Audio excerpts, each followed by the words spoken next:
Stefan had just moved into the old, creaky house at the end of Elm Street. It was the kind of house that children made up stories about, usually revolving around ghosts or hidden treasures.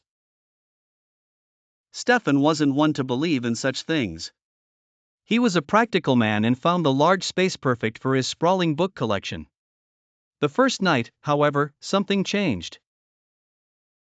As he lay in bed, the wind howling outside, he heard a peculiar noise, a faint, irregular scraping sound coming from under his bed.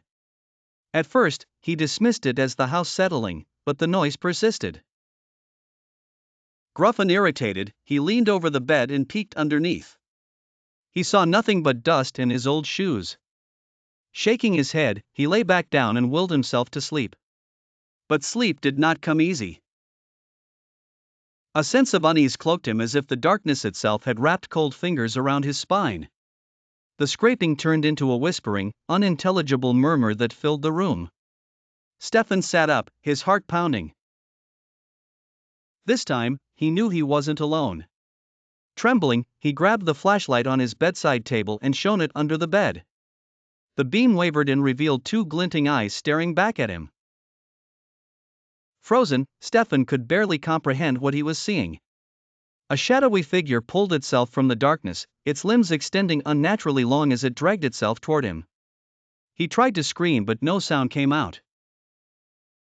He scrambled off the bed and rushed to the door, and as he did, the figure lunged at his feet but missed by mere inches. Stefan slammed the door behind him and fled down the stairs. He didn't stop running until he was outside the house, panting in the cold night air. From the safety of the street, he looked back at the house.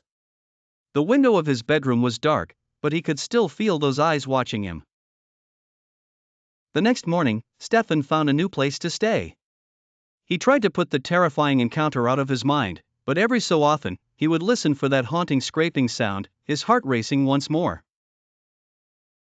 The old house at the end of Elm Street stood empty and silent, but if you got close enough, on a still night, you could hear faint whispers carried by the wind. Perhaps Stefan wasn't the only one who had ever disturbed the shadow under the bed.